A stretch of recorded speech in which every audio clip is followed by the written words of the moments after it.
we are with Patrick Rachel, which has been a friend and buddy of mine for how many years now? I want to say 8, Yep. maybe 9.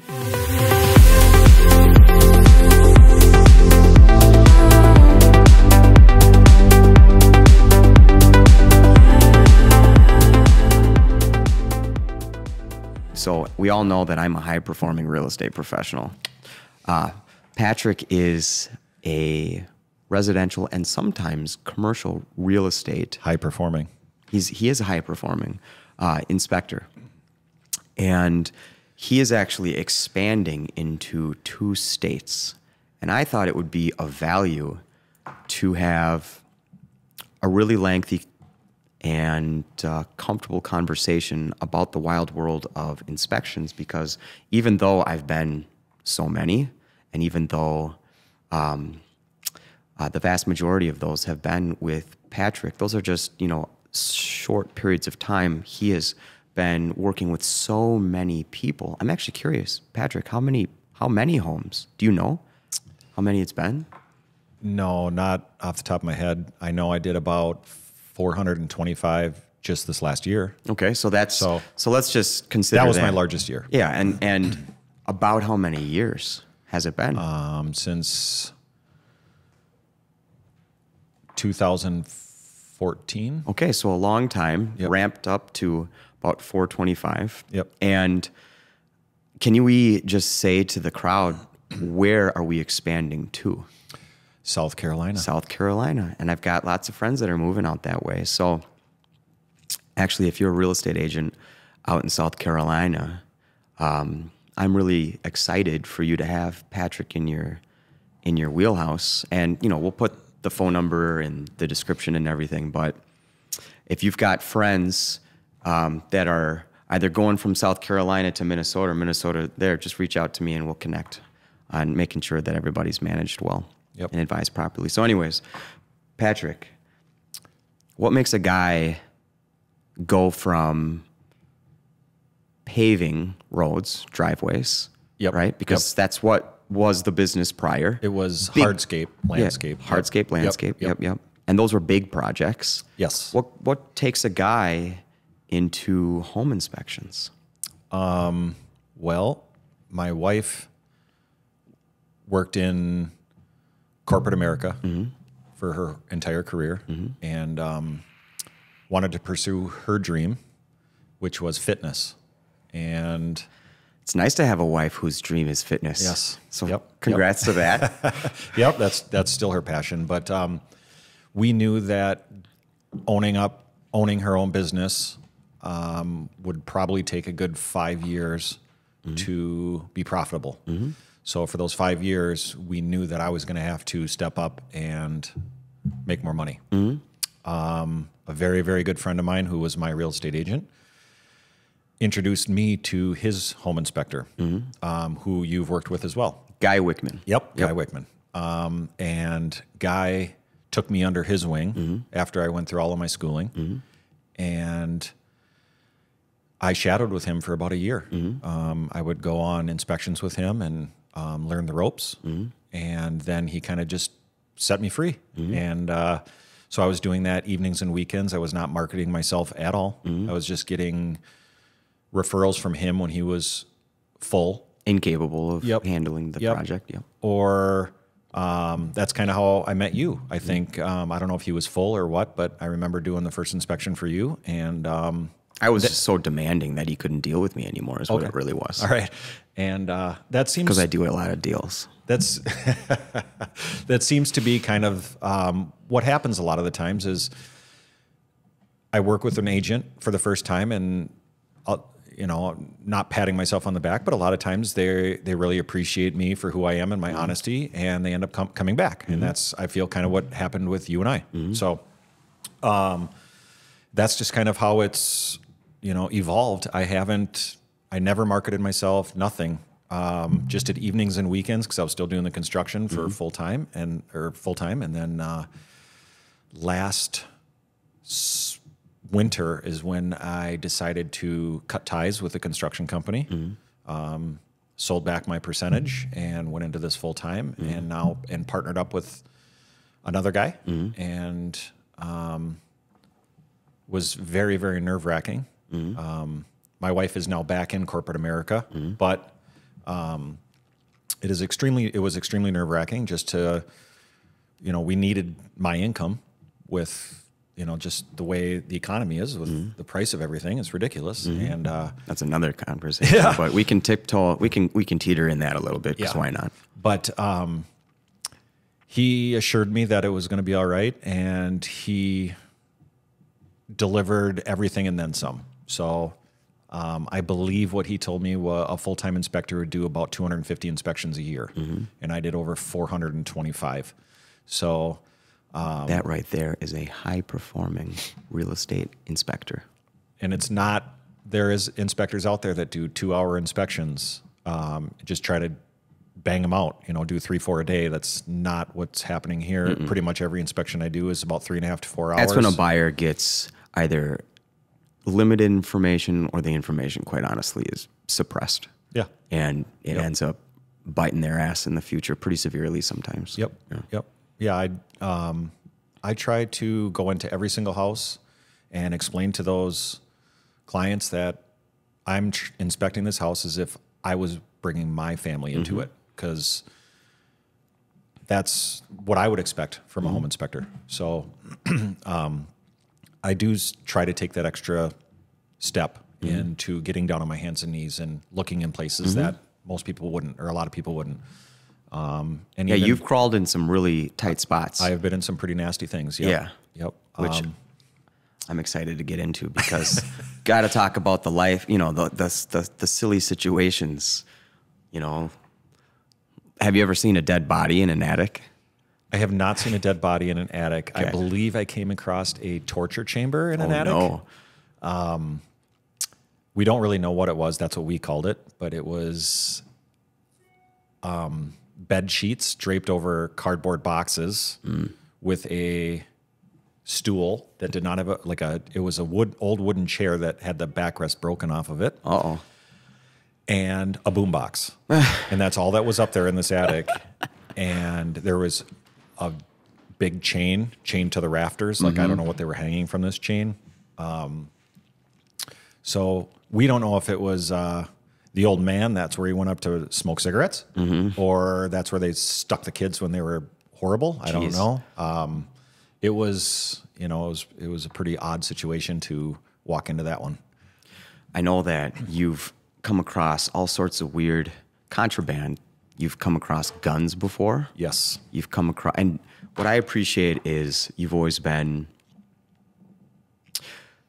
very transparent and immediate with your communication flow with me, which I can't always be there every time, because my weeks get planned out, pretty quickly by about Tuesday. But our inspection timelines when we're writing offers are not necessarily, good luck to trying to get a 14-day inspection, because a lot of the times if the neighborhood is hot enough, the demand is there, sometimes we only have about 4 days. So, gosh, I used to be really scared in not being able to be there, but I've always appreciated to the extent that you'll text or call me whilst being there to keep me informed, because I'm a big believer in the end of transparency. I don't like transparency, and the more information someone has, the more flow of communication there exists, the more confident, because in the end, it really is the buyer willing to look past the warts and boogers and continue moving forward, or are we going to try to create some concessions? And, just knowing the issues does not necessarily mean price concessions. Knowing the issues literally just means, well, what you might have to deal with in the next 1, 5, 10 years. Yes. Right. So one of the things that I have really appreciated, because I had another company that I worked with prior to Guy, and I'm not going to mention them, but it is very Googleable. They pay for a lot of search engine optimization and PPC and all of that. But the last time I worked with them was they had described an HVAC issue where they were like, oh, this is going to be a $50,000 project, and we're going to call in a specialist, never mind the fact that that specialist also had a cost. And I brought someone else, and I can't remember who that was, to get a second opinion on all of it, and it ended up being like an $800 little fix.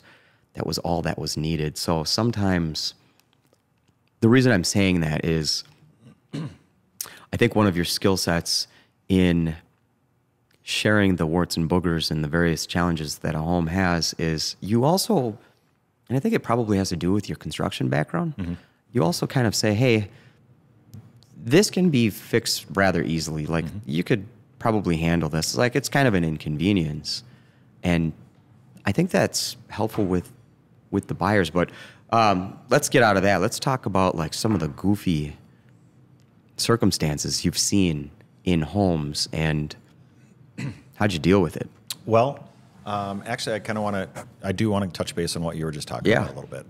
So I had a client a few months back. Well, the agent called me the day before the inspection was going to happen and said that her client is probably going to back out of this house, and I would really like you to call her and explain to her that you would still really want to do the inspection because you would like to give your input. She decided to set up another showing and have a foundation contractor out to look at some cracks and stuff in the foundation. Well, this guy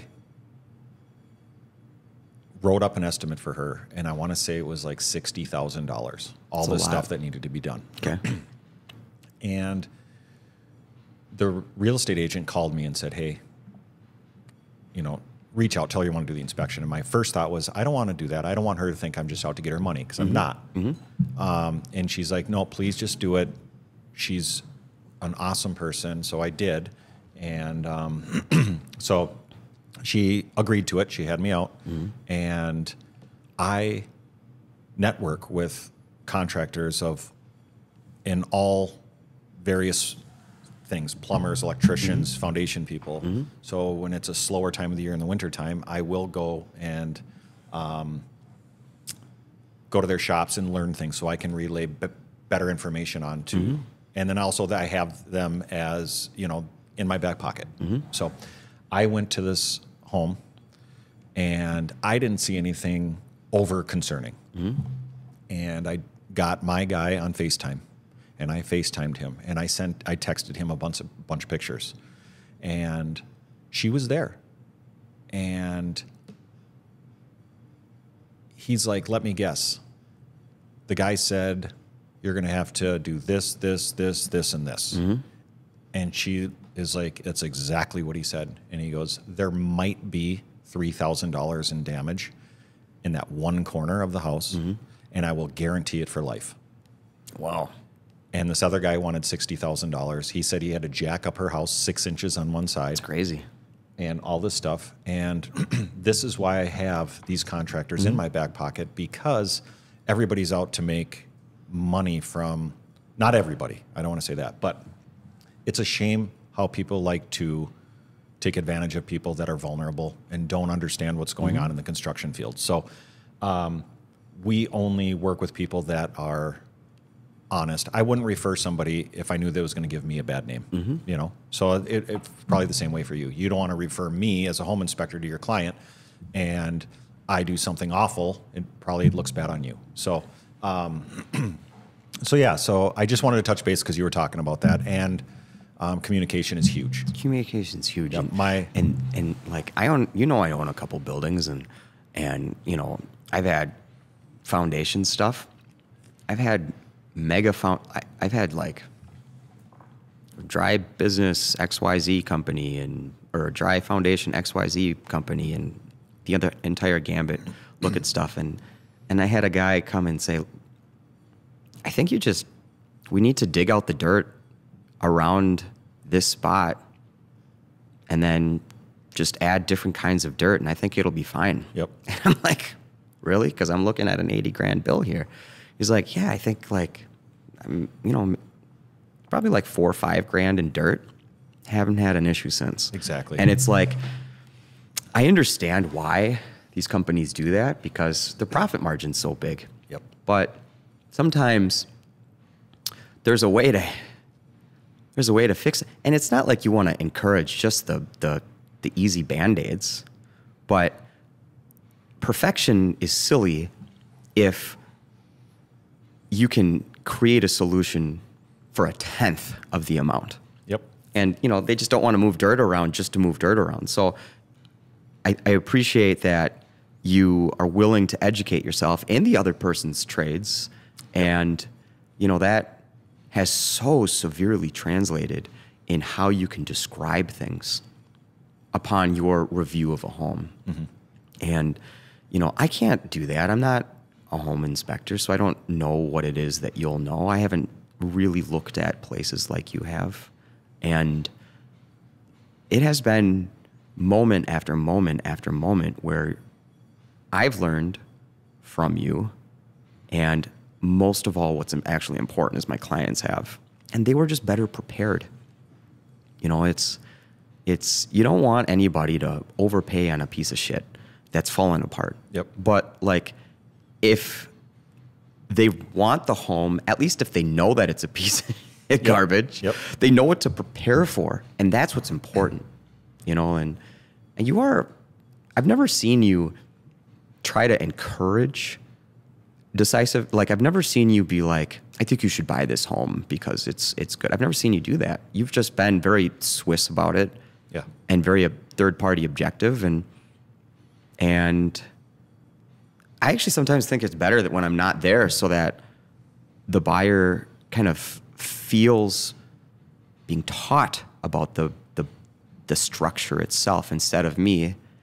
I'm a real estate agent. Of course I want to get the deal done, but I don't want them to call me 5 years later, 2 years later and be like, this was no bueno. Anyways, okay, so back to where I was trying to lead the convo, which was, what are some funny situations you've been in? Well, just... And if you're a kid listening... No, I'm starting soft. I haven't found too many really inappropriate things. A few. But I just, like last week or the week before, found a bat in a furnace filter. Wow. And it was fresh. Like, I thought it Stinky. was... it literally looked like... Because it dried out or something? No, it was still fuzzy and furry. Ugh. The thing looked like it... It could have just died like 10 minutes before I found it. Because it found a sauna and was like, let's... Well, it's just in the furnace filter, so I don't know. We don't even know how it got in there. I couldn't figure out how it had gotten in there, and I really did try. But so, I find stuff like that. I have got into houses where I thought nobody was there and open up a bedroom, and there is a leg sticking out from underneath covers, and they're sleeping. Were they tenants or the owner? They were tenants. That's happened so many times. It's usually what it is. Yeah, for sure. But when you're not... You didn't tell me. I didn't get the email, Yeah. text, call multiple times this week. Note taped on your door. Come on. But when you're not expecting, when you open a door just to turn on a light, and all of a sudden you turn on a light and there's a person there, it's wonderful. It'll scare you. Man, you're putting me on the spot. Yes, I am. That's why we're here. Yeah. Because you're on the spot. I have found, lots of sex toys, lots of stuff like that gets left out. People do not seem to mind that things are left out. I have been trapped in a bathroom from an angry cat that did not want me in this house. And I had to sit in that bathroom for about 15 minutes and contemplate life while I figured out how I was going to get out of this bathroom. I did not want to hurt a cat. So I ended up using this lady's robe that she had hanging on the door to block it as I snuck out of there. And luckily, the owner came home, and she was mortified that had happened. Wow. I don't know what it was. That cat just did not want me in that condo. But I don't get a lot of the really, really, really good ones, I feel. And I think it might have even been an inspection for you where it was like a Saturday morning inspection or a Sunday morning inspection, and I rang the doorbell, nobody, nothing. I walk in, and there was like a hallway loft area that came above, from one section of the upstairs to the other, and that was what you looked up at from the foyer. And about a 2-year-old in diapers, wearing nothing but diapers, just came darting across there. Oh my gosh! And I'm pretty sure, and the house just reeked of weed. Oh, and I think they had been that was one of partying mine all night. Yeah, that was my buddy. Yeah. Yeah. And I can't wait to send him this video and just be like, heads up, we're talking about that home in Maple Grove. Maple Grove. Yeah. Yep. We had to bring in, yeah, because that house was such anymore. a deal because those tenants were fucking filthy. And yes, and it looked like they had a huge rager the night before. Now, he's moved since then. Yes. Yeah. Yep. Yeah, to a great place. Yeah. So that, stuff like that, I see quite a bit. I mean, I did find a gun hidden one time. Well, it's not, they tried to hide it, but it was in an area, it was like in a rim joist down in the basement, things that I look at. And there it was kind of tucked underneath insulation.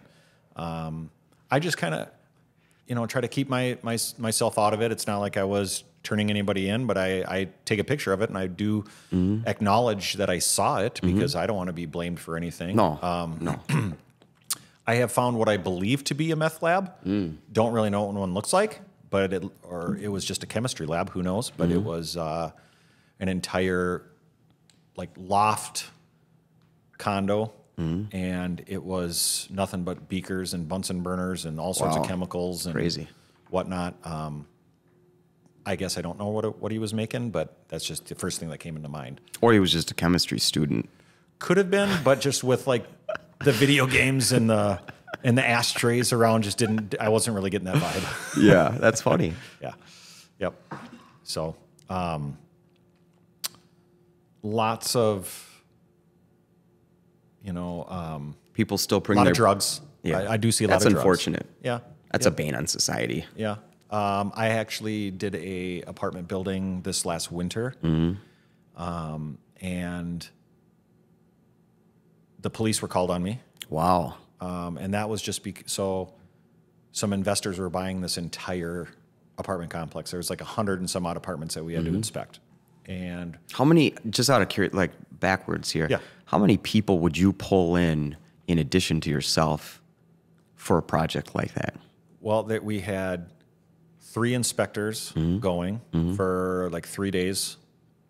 And then we also brought in a sewer guy so he could do all the sewer scopes. We brought in a window contractor so they could come in and they could just check out the windows. And then... a roof guy? No, we did the roof. Okay. Yep. So it was wintertime. So we fly drones because nobody wants to die over an inspection. Sure. So I fly drones, and then we just pretty much just did like the common areas and each individual unit. And we actually had the building manager with us the entire time because this was in a little bit sketchier of an area. And a lot of people did not want to open their door. A lot of people didn't want us in there. But this one gentleman was putting up a huge fuss. And she would come in, the building manager would come into the rooms with us. Yeah. And we would literally... calm the situation a little bit, probably. Yeah, they were all well-warned of this. Yeah. And a lot of people were very nice.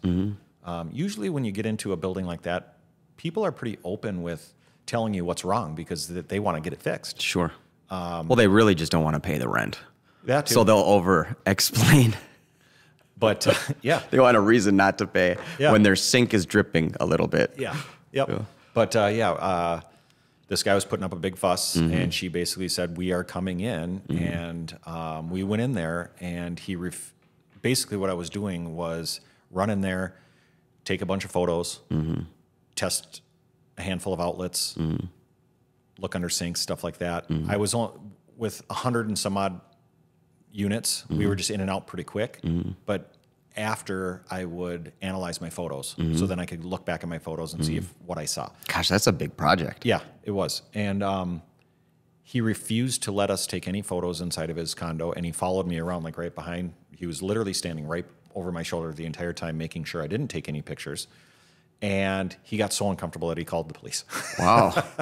So the police came. Wonderful. And basically just said, hey, there's basically under Let his the breath. man finish his Yeah. job. He's not a nefarious character. Yeah. I mean, I don't care. He has 2 daughters and dance, for Christ's Three. sake. Like 3? 3.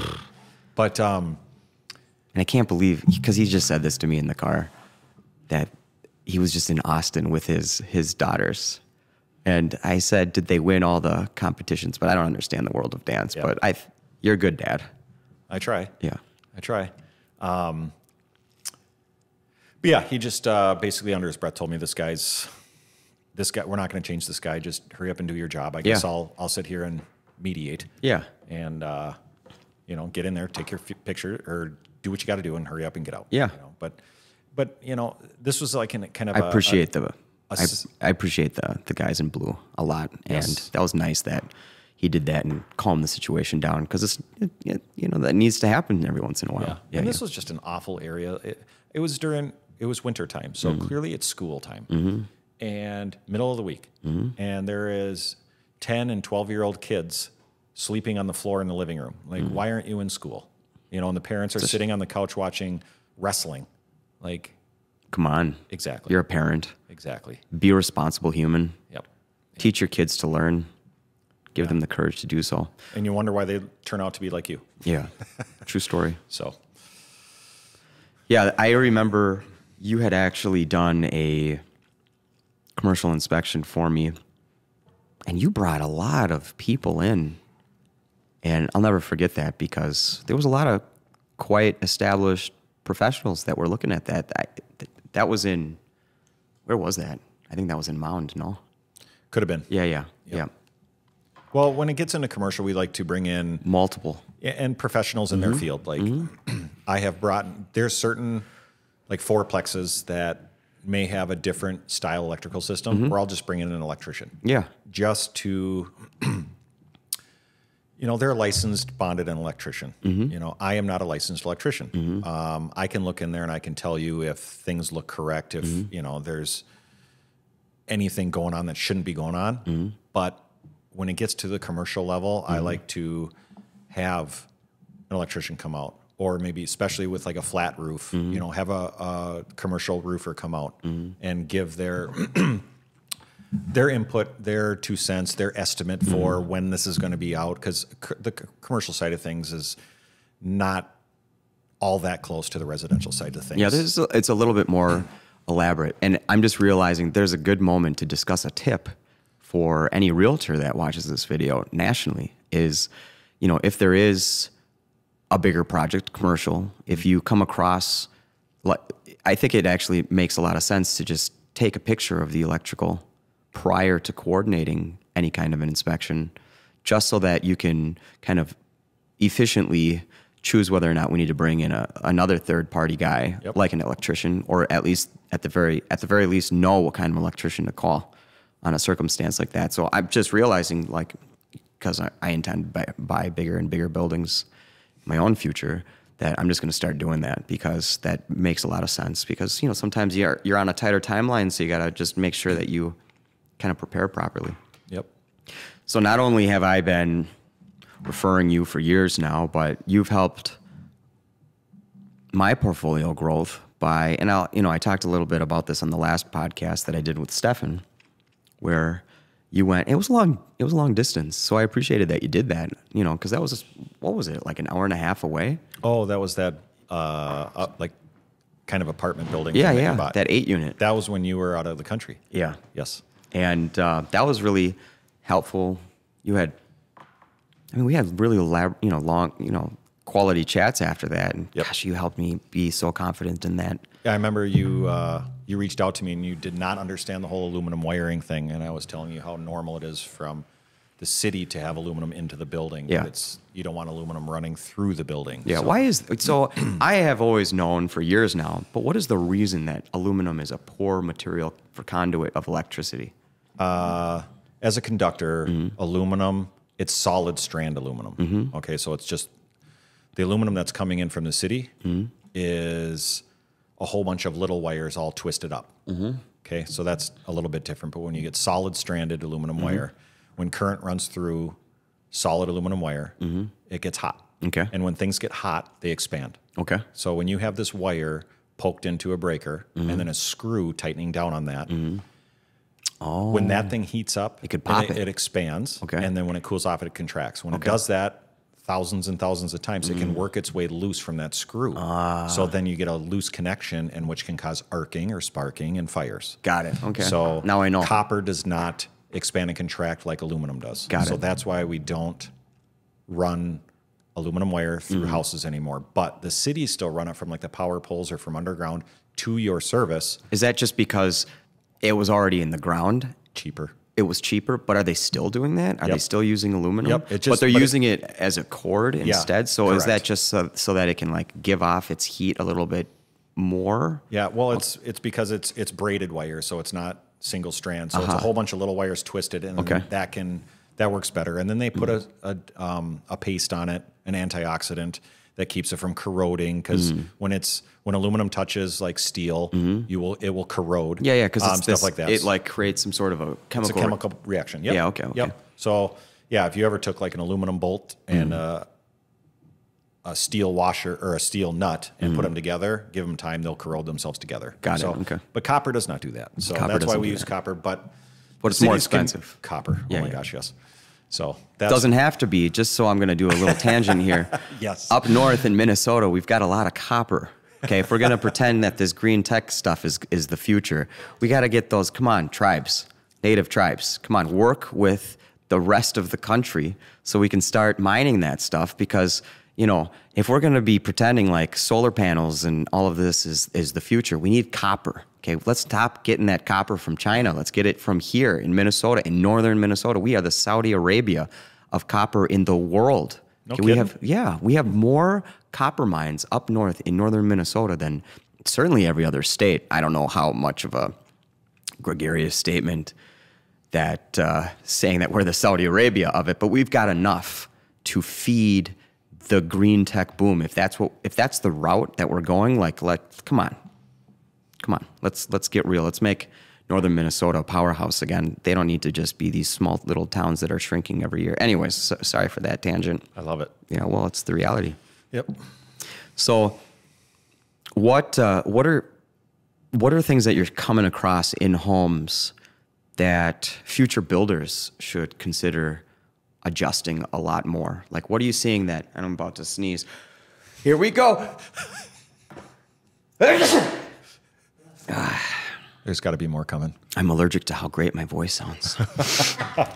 No, I'm just, what are you seeing that like you're disappointed with in the direction of development? Because you're looking at lots of, yeah, okay. Two right off the bat. So it is a new, I don't know if it's national, statewide, whatever, but new build. They are now having your main electrical disconnect has to be mounted on the outside of your house. So what I was told is the reason for if there's a fire or there's a gas leak, the firefighters can shut off power from the outside of your house. Okay. Okay. Well, how I look at it is, what if you have a security system, all a burglar, and you can't put a lock on this thing? Why? Really? Yep. You're not allowed, because the fire department or emergency people need to be able to access it to shut off the power. Okay. Well, so let's say somebody wants to break into your house. They just go out and flip a switch. It shuts off the entire power to your house. Wow. You're blacked out. You have no security system. It just is ridiculous. So if you're rich and you've got some money and you are thinking about this and you're buying a new build and there's no way for them to adjust this, really the best way of handling it is make sure you have a backup generator or something that can kick on, maybe a battery or something like that to alleviate that loss of power. Yeah. And maybe if they're not allowing builders to make any adjustments here, maybe there's some sort of a need for, you know, if that power ever gets disconnected, that you're the first to know, like some kind of a notification system. Maybe, hey, just a heads up, your power's gone. I wonder how they'd even do that. Well, I'm just thinking of like, I'm looking at it as if I was gone and my wife was home with my kids, and all of a sudden the power just cuts out. Crazy. You know, and somebody just, you know, can kick down the door and no security system's going to go off, nothing. Yeah. So, I mean, maybe security systems all have battery backups. I don't really know. Yeah, I don't know. I don't think most of them do. Certainly not a Ring. Yeah. Not cameras. Or maybe like an ADT one. I don't know. But that's interesting to know, though. A lot of people should hear about this. This is important. I'm not a fan of that. Yeah, that's a stupid fucking regulation. It really is. Yep. That has a lot of consequence. So thank God this Chevron deference situation just went through, because some of these regulations are dumb as hell, and these clerks need to mind their business is what it really is. But what else are you seeing that you're not? Another one. So about a year and a half ago, it was pretty much mandatory or code to have a receptacle or an outlet in a center island in your kitchen. Okay. Okay. It is now against code to have an outlet in your center island. Not on the sides? You can't have it on the sides? Correct. So you can't have outlets in your island at all anymore? The only way you can have an outlet in your island, the way I understand it, is a pop-up one from the middle. A pop-up one? Yep. So they sit kind of flush. Okay. It crowns up just a little bit so water wouldn't go down there, and you push it down, and then it bounces. It'll come up. So you can only use. So what's their like perspective? So water doesn't. Well, just what I heard. I heard two stories. One story I heard was there was an older woman that was in a wheelchair. Okay. And she had a crock pot on her center island. Her arm of her wheelchair caught the cord, pulled the crock pot on her, and burned her really bad. Okay. I'm sorry that happened to you. Now, but don't change the law. Now, the other story I heard was the exact same story, but it was a very young girl in a wheelchair, and she ended up dying from the burns. That's so, tragedy. I don't know that. Yeah. I don't know, but these are what I was told. Sure. But I do know now that builders, at least the big-time builders, like the Lennars, the Pulte's, those guys, D.R. Hortons. The volume guys. Yep. They are not allowed to put regular outlets in the side of your center islands anymore, which is just asinine. So if you have so let's just say you're super rich and you've got a big honking table, like that's the size of, like 4 of these. Yep. You can only have one. No, you could have multiple in there. But they just got to pop up. Yeah, and they like it's unsightly. The thing is it's not like a nice smooth where you can just wipe it off. Yeah. I mean, it's they're about the size of a pop can. And let's be honest, every they hole stick up about that far, so half inch. I mean, just from. I mean, let's say you got a 30 grand piece of beautiful Carrara marble, like putting all these holes in it is going to compromise the structural integrity of this too. So like how often does a guy accidentally, and not even due to his own, like let's just say he puts the perfect hole in there, but it creates a moment of weakness, which could cause a big crack run through. Yep.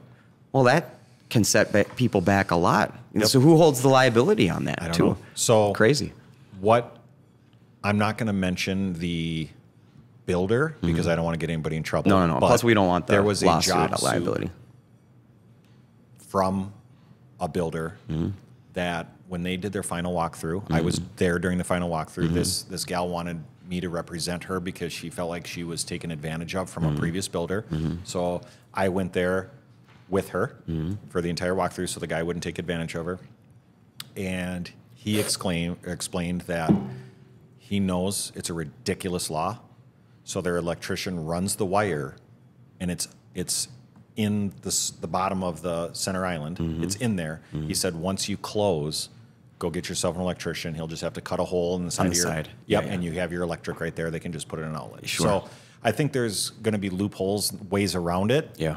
But or that people just choose to. Yeah. Whether it's not a loophole, they're just choosing to do it differently. Yeah, because the city wouldn't allow that. This is America. Yeah. If I want an outlet on the side of my island, you're not going to take that away from me. Exactly. That's for sure. Yeah. If you want to put one in your sink, go right ahead and do it. It might not be the safest, but yeah. That's not safe. But yeah, so that's that is just dumb. Yeah. It's just pure dumb. Because I have a pretty decent sized center island at my house. And anytime we have a family function or gathering, there's nothing but, phone chargers or crock pots or instant pots or like a fondue pot, anything sitting on our center island plugged in. I mean, an Alexa or whatever. It's just always, that's where everybody migrates to is the center island. Nobody migrates to the counter that's up against the wall. No.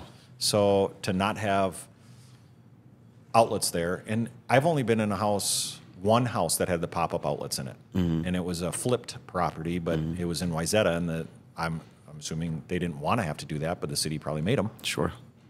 And it was ridiculous. Like, it's not like you just go in there and just wipe off your counter. You have this lump in your counter that you kind of got to wipe over, and it was just, I mean, it was kind of cool, you push it down and kind of. Yeah, but that also sounds annoying. Yeah. Yeah. Exactly. Yep. And those things eventually are gonna fail because it's a something will quit working. Simple mechanism made out of plastic, and so it's gonna. Yep. Yeah, and then what do you got to do? You got to have.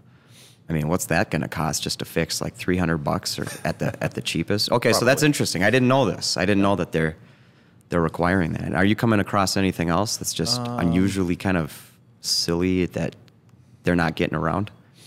Well, or do you have recommendations on what you hope would happen in certain circumstances?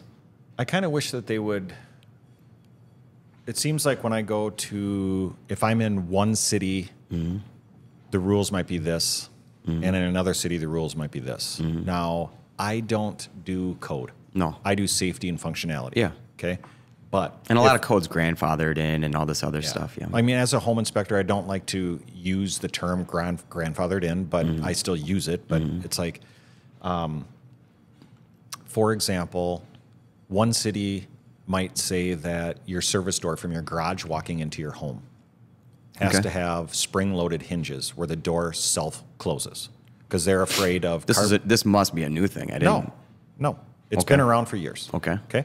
So what they want, if your car is running in the Are we garage, talking about like the back door of a garage that leads to your backyard or into the house? Where you walk from your garage into your house. I feel bad for the kids' fingers that are getting like squeezed. Well, it's not a super strong, but what it's supposed to do is it's supposed to shut the door and latch it. That's what it. Okay? Got it. Okay. And the theory, like with a vestibule, like auto lock kind of a deal, where it just like spring. Okay. Basically, just like just a spring-loaded hinge where it just shuts the door. Okay. They're concerned about if the car's running in the garage, they don't want carbon monoxide gases getting into the house. Or if there's a fire in the garage, they want that door to slow down the spread of the fire. Got it. Well, some cities require that, and some cities don't. So even if I'm in a new construction house that doesn't have it, I'm putting it in a report, but I'm having to explain to the clients, hey, I'm putting this in there. I'm, just because for safety reasons, it's probably ideal to have. But obviously the city didn't make them do it here because they would have put it on. Sure. Now, most people just deactivate them anyways because how annoying is it to have arms full of groceries and the door is shut and you got to set down your groceries to get back into your house. Yeah. So I have the spring-loaded hinges on mine and I just disconnected them. So the door just stays open. Interesting. I just, nobody's remote starting their car from inside the house in our garage. Like we just know that, hey, you don't leave the cars running. Yeah, I don't. The garage open. At least I tend to associate with people that are not dummies.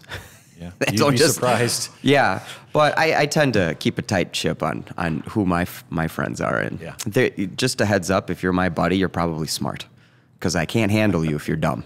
But I don't see a lot of people just like letting their cars just kind of run in their own garages. Things do happen. Yeah, sometimes, pregnancy brain, for example. My wife one time when she was pregnant with our first, I was in the garage working. I was underneath my truck doing something. He started the car? No, she pulled in from work. Oh, no. And shut the garage door, got out of her car and went in the house. Yeah. And I'm just still under my truck working, and I'm like, why is her car running? And I walk in, I left the car and I walked inside, and she's in the kitchen like monkeying around with something. I don't know, putting groceries away, whatever. I'm like, why is your car running? She's like, my what? And I'm like, you left your car running. I'm out there in the garage. We got to give them grace when there's a human in their belly. Yep. So, but I'm just saying, like, stuff like that can happen. Yeah. Okay. And then also for fire, that fire needs to be, or that door needs to be fire rated and needs to slow down spread of a fire. So, but some cities require that, some don't. So I wish they would just kind of make it, just across the board, one way or the other. Stuff like that kind of bothers me a little bit, but. What do you think about all these new builds that are using such young timber and lumber, excuse me? Yep. Like, is it fine, or is it actually likely going to prove pretty problematic 20 years from now? Because, like, I think about these homes built in the 20s, and they might lose a little bit of heat efficiency because, you know, it's plaster and and whatever and stucco but like you're in the basement and you're looking at the joists and these, and like the wood is like dense. Yes. Like the rings of age is unbelievable. And then you look at these new builds in these like 5th tier, like exurb, rural suburb, whatever, you know, the homes that are like 300 grand or 400 grand. And you look at them and they're like, I don't know if this tree has been around for longer than 3 years, you know, it's like, to me, it seems like you know, and I don't want to, this is not me steering anybody to not look in those areas, but I do worry that this mega investment by this person is something like, this home has got to settle in ways that like we just don't know about. Like I just can't imagine that floor, you know, above the basement's not going to get wonky fast, but maybe I'm wrong. Back then, they didn't engineer things quite like they do now. Okay. So now, back then it was just throw more material at it. Sure. Overbuild it. Yeah. Now there's these guys that, you know, sit behind a computer and engineers and design things to be the strongest using the least amount of product. Sure. And there's ways to do that. This is not like this, but you know, engineers, thank God for them, because they have figured out how to do more with less. Yes. Right? Yep. And I have watched things on the internet and on TV on these farms where they're growing these trees. Wow. That they're producing the 2x4s and the 2x6s to build our houses. And it's not like they're just going out into random forests and cutting down trees. These trees are planted for that. It's like like horticultural sciences have gotten in and like. And then they're kiln dried. I mean, everything's just speeded up. Yeah. Now, if the contractors are using, actually is a right side up and an upside down to like a 2x4 or a 2x6. Oh. It's so like on this table here, if you stood them up, if you look at the way the grain is, there's an upside down and a right side up. So if you have this one upside down and this one right side up, and they're both in a wall together, when they shrink, one's going to curl one way and one's going to curl the other. Because they curl, so they'll follow the grain. Wow. So okay. That's why you will see in a lot of older homes, roofs that are rafter framed will have sags in them. And this really just comes down to the lumber. Yes, a lot right of times it does. Oh. Yep. But they're also putting some of this wood in when it's still not fully cured and dried. So as the stuff is drying, things are moving, things are shifting. Yeah. Now, a 2x4 it gets stronger the longer it's been around. Oh. So the older it gets, the stronger it gets. That's interesting. So that's why you see these houses that are 100 years old and these timbers seem so dense. Wood does get stronger and harder the longer it gets. As long as it's not exposed to moisture. Sure.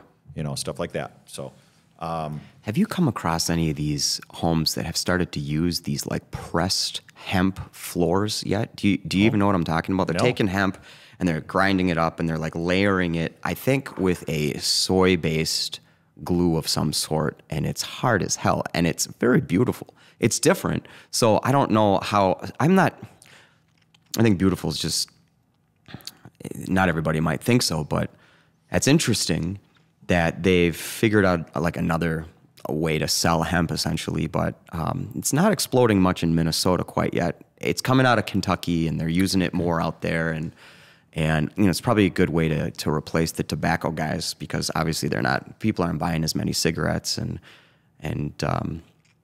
but you just haven't seen it yet. No, I have not. Have you seen any of these homes that are built with hempcrete yet? Do you know what I'm talking about? I haven't seen. So hempcrete is a mixture of hemp fiber with lime. Okay. And then it's chopped up, it's mixed, and they're using it as like the stucco.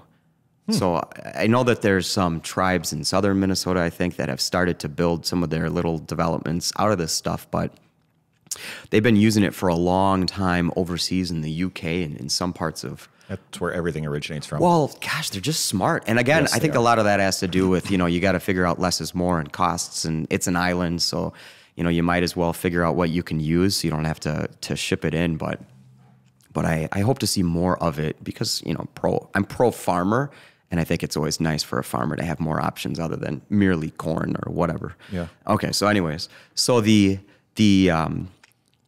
Are you seeing anything else like that's changed? Because I think a lot has probably changed pretty drastically since, you know, the last 4 years, you know, because of COVID. Are you seeing any other unusual things or?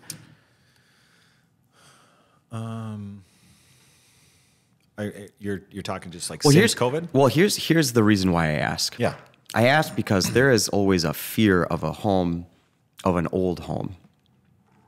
And what I have found is if I do like and I don't have this in data, but if I were to talk to the hundreds of families that I've helped over the years, hundreds and hundreds, it seems like the newer stuff tends to have weirder issues faster than the old places. Now, the old places, they do have a larger energy cost.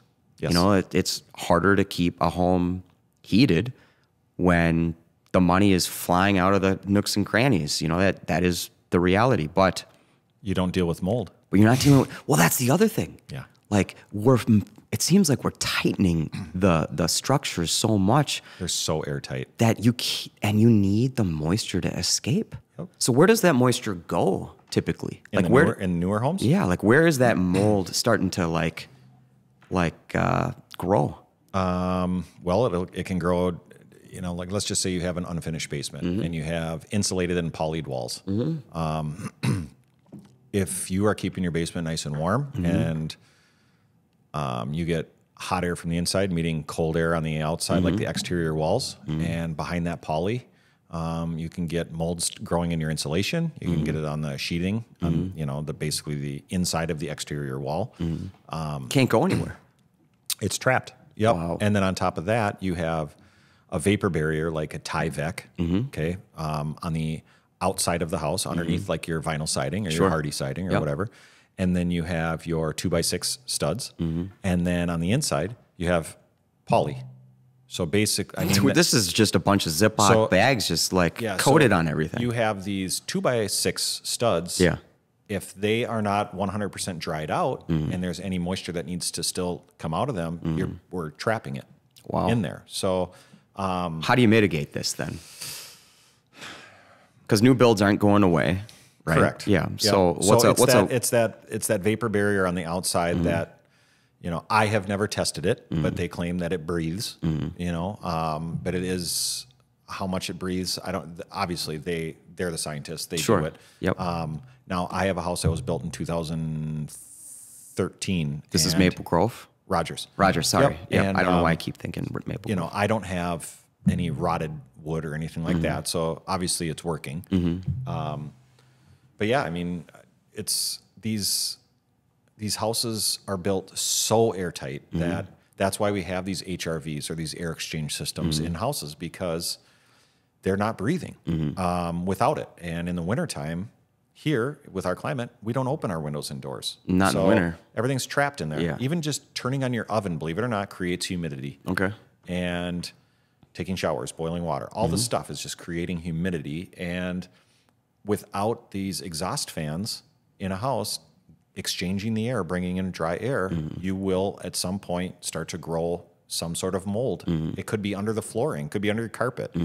So no matter what, whoever you are, if you live in Minnesota, you need to have a dehumidifier in your basement. You just need it. If you have an older home prior to probably 1978, because that's 1978 and newer is usually kind of when they started, or 1979, I believe, is when they started kind of, I don't want to say waterproofing, but sealing foundations on the outside before they backfilled them. So prior to 1978, when they would block the foundation, they just backfill it with dirt. And those basements leach moisture. Oh, for sure. So moisture goes through concrete. It leaches through concrete, and it'll end up if your concrete is not painted or anything like that, it'll look like a white powdery substance on the concrete called efflorescence. And it's basically just it's a product in the concrete that leaches out when you have moisture on the backside of it. So it's kind of like a salt deposit almost. So it's not a bad thing. It's not mold. It's almost a good sealant. Yeah. Yeah. But it's. I've seen a lot of wives get scared of it though. Yeah. Yeah, Men too. I shouldn't just say wives. I mean, and it's absolutely nothing. You could wipe it off with a sponge or a towel or anything like that. But at the, I feel like I am jumping a little bit off track here, but the number one focus I have on every single home inspection, no matter what, is water management on the outside. Because if you have proper pitch all the way around your house, you have gutters, you have your downspouts hooked up, you will not have water in your basement. You will not have foundation problems. The only way you'd end up with water in your basement, if you have good pitch, good grading all the way around, would be if like a plumbing were to leak. Yeah, Guy Wickman had really drilled that into me. He said, listen, you got to have long, ugly downspouts. Or you just get them as far out as possible. Yeah, 6 feet is optimal, but, yeah. But that's where, some inspectors will maybe, what I've been told, will maybe kind of scare people away. Say, this has to be this way, this has to be that way. You got to run that thing 15 feet away from the house. Sure. Where, I did excavation for a long time, 26 years. Yeah. So I can pick out. That's why you're a bodybuilder. No, I can see grade. I can see pitch. Yeah. So I understand that nobody wants to pick up a downspout every time they mow. Sure. So I'm going to give them a better solution. Okay, get it to the end of the landscape here. If we got an at elbow and turn it around the corner where it's got plenty of pitch away. Sure. Or if we got to put in some drain tile underground, carry the water underground through a pipe. Something like that. But that's where I just try to be more real with the clients opposed to the textbook. Yeah. So, and that's what I really kind of just pride myself on, is just explaining to them like I was doing an inspection for my friend. So because people walk in there into a home inspection and you can see the nerves on their face. They're nervous. Yeah. And this is, you have to tell yourself as an inspector. Well, it's a big life change. It's this a new is home. their largest investment they've probably ever made. 100%. And they are going in and they're very nervous, but this is a very serious matter. So a term that Guy Wickman taught me was you got to call a spade a spade. Yeah. So if you see something, you got to call it. They will respect you in the long run. Don't worry about pissing off the agent, because you're not working for and the honestly, agent. if that agent is a man of character, he'll appreciate it. Yes, exactly. Yeah. So, I do get probably 1 or 2 a month where I'm doing a second inspection for somebody. I just did one yesterday. Wow. A second inspection because somebody ended up backing out of a house. But you know what? They must have respected me enough where they called me back and hired me again for another one. Wow. So I do that quite a bit. So that means something. yeah. Yeah, and it's a good pat on the back. So it's nice to be complimented. Everybody likes that. So Patrick, you're easy to like. It is what it is. Thanks. Yeah. How far in the great state of Minnesota have you actually gone? To do an inspection. For sure. Gull Lake. Oh, yeah. So that was about a 2-hour drive. Was it a nice one or a shack? Yeah, it was about a 6,000 square foot house. How recent was that? Just this last winter. So if it's 6,000 on Gull Lake, we're talking what, 3 million, It was 2.5? like 3.4, I think, 3.2. I can't believe that Gull Lake has gotten into the threes. Yeah, it was a big place. And these people have a 7,000 square foot house in Medina. Wow. So Good for them. Just a husband, wife, older, no kids their kids are long gone. And literally he said, I need more clients like that. his wife, I think, just wanted the house. And he's like, do you realize, during the inspection, he's like, do you realize we have 13,000 square feet of house to clean now? and she's just like, Yeah, I don't see I don't see them doing the cleaning yeah. if they've got 13,000 square feet. Yeah. Something tells me they're going to be asking for some help there. Exactly. Yeah. Yep. Putting some nice person to work. Yeah. Yep. Yep. So what are we seeing with like different kinds of soil? Ooh. So the reason I ask is, does it tend to be better if it's a really clay-like soil, or is No. a sandy soil is the best? for like homes? Yeah, for a home. Sand. And why?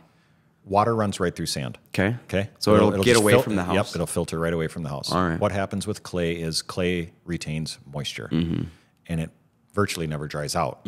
So it could rain an inch today, and it might be 10 days later, and there's still really, really saturated clay 2 feet down.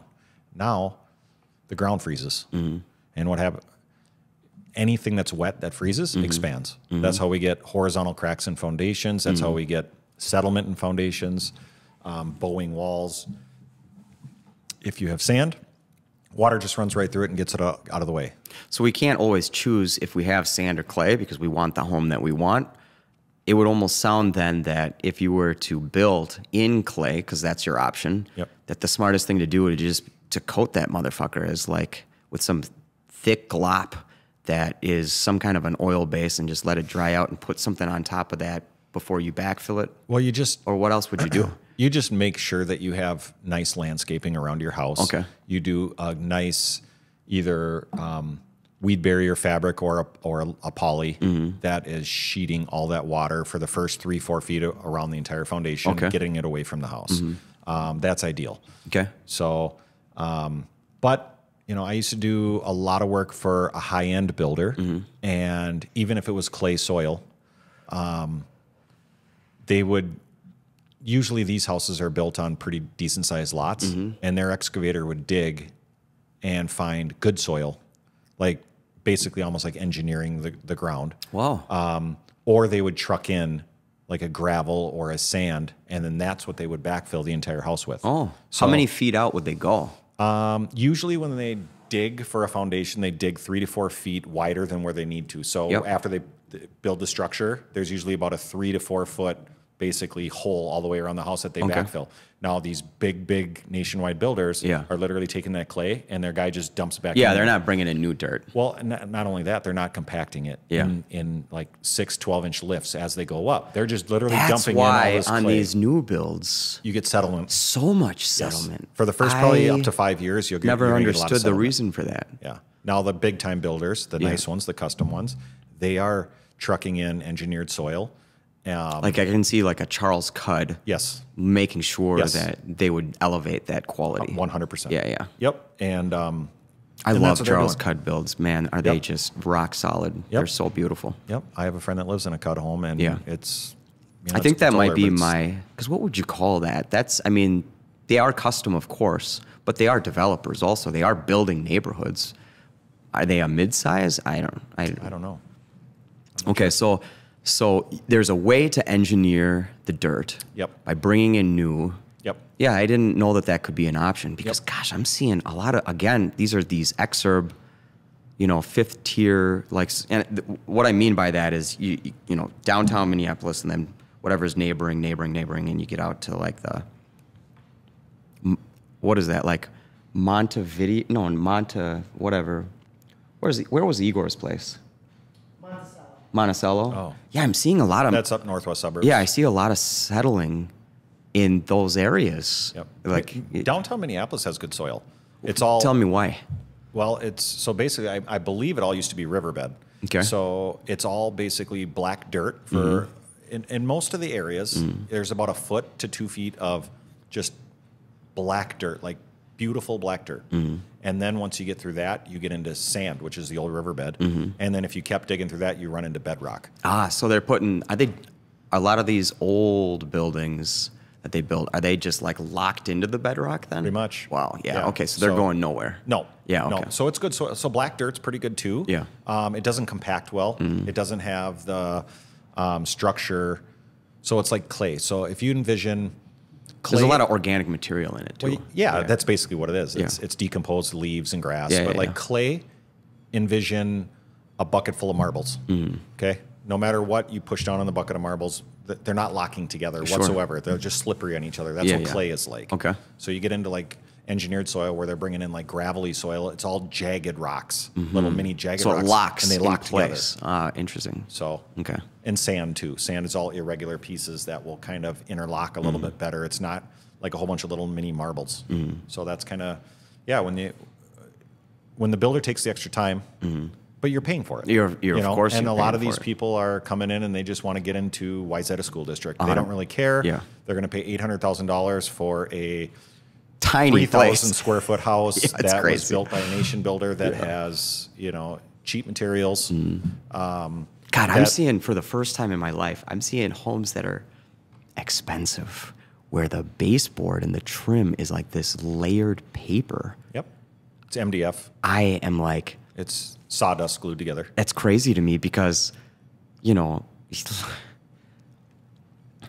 if you're buying a $3 million house and your cleaning lady is using the Bona mop and she's kind of oversprays in the corner over there, that trim will expand and look very unsightly very quickly. Yes. So, like, who gets blamed for that?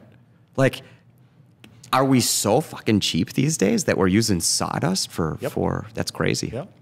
We got to use the cheapest material to Yeah. make the biggest profit. Okay, so I want to pivot a little bit, talk about insurance and how it's affecting things and, like, how could we mitigate? So, obviously, everybody knows that this is a national issue. Insurance costs are skyrocketing. And a lot of it, and let's talk about Minnesota. We get hail damage. Just, it is what it is. Hail happens. Yep. Are you thinking that we're going to start to see a lot more of these, like, metal roofs that look like traditional, like, roofing material? They kind of shape them like a steel roof. A steel roof, but not like steel. Like, it looks like a warehouse or like something in, you know, rural America where it's just kind of looks ugly, right? Like, are you seeing anybody think about, because there's going to be a premium on it, but I don't see that it is a promise that insurance companies are going to continue to just replace your roof anymore. They're already not. I see that. Yeah, they're kind of.